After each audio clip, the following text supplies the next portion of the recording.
Article 1. Whether the existence of God is self-evident? Objection 1. It seems that the existence of God is self-evident. Now those things are said to be self-evident to us, the knowledge of which is naturally implanted in us, as we can see in regard to first principles.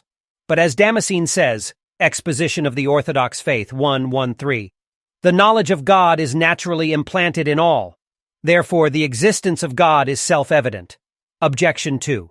Further, those things are said to be self-evident which are known as soon as the terms are known, which the philosopher, Wars Posterior Analytics 3, says is true of the first principles of demonstration. Thus, when the nature of a whole and of a part is known, it is at once recognized that every whole is greater than its part. But as soon as the signification of the word God is understood, it is at once seen that God exists. For by this word is signified that thing than which nothing greater can be conceived. But that which exists actually and mentally is greater than that which exists only mentally. Therefore, since as soon as the word God is understood it exists mentally, it also follows that it exists actually. Therefore, the proposition God exists is self-evident. Objection 3. Further, the existence of truth is self-evident. For whoever denies the existence of truth grants that truth does not exist. And if truth does not exist, then the proposition truth does not exist is true. And if there is anything true, there must be truth. But God is truth itself. I am the way, the truth, and the life. John 14:6. Therefore, God exists is self-evident. On the contrary, no one can mentally admit the opposite of what is self-evident, as the philosopher, Metaphysics 4, states concerning the first principles of demonstration. But the opposite of the proposition God is can be mentally admitted. The fool said in his heart, "There is no God." Psalm 53:2. Therefore, that God exists is not self-evident. I answer that a thing can be self-evident in either of two ways.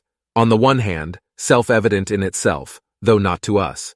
On the other, self-evident in itself and to us. A proposition is self-evident because the predicate is included in the essence of the subject, as man is an animal, for animal is contained in the essence of man.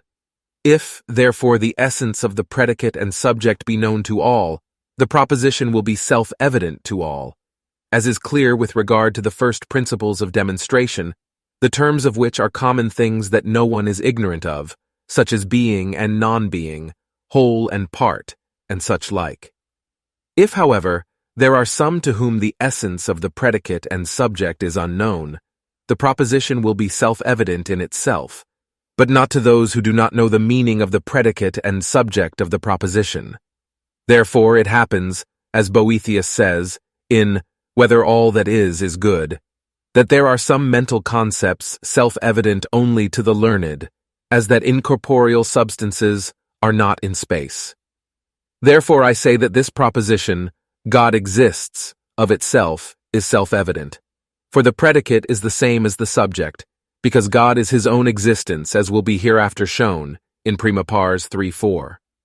Now because we do not know the essence of God, the proposition is not self-evident to us, but needs to be demonstrated by things that are more known to us, though less known in their nature, namely, by effects. Reply to Objection 1. To know that God exists in a general and confused way is implanted in us by nature, inasmuch as God is man's beatitude. For man naturally desires happiness, and what is naturally desired by man must be naturally known to him. This, however, is not to know absolutely that God exists, just as to know that someone is approaching is not the same as to know that Peter is approaching, even though it is Peter who is approaching. For many there are who imagine that man's perfect good, which is happiness, consists in riches, and others in pleasures, and others in something else. Reply to Objection 2. Perhaps not everyone who hears this word God understands it to signify something than which nothing greater can be thought, seeing that some have believed God to be a body.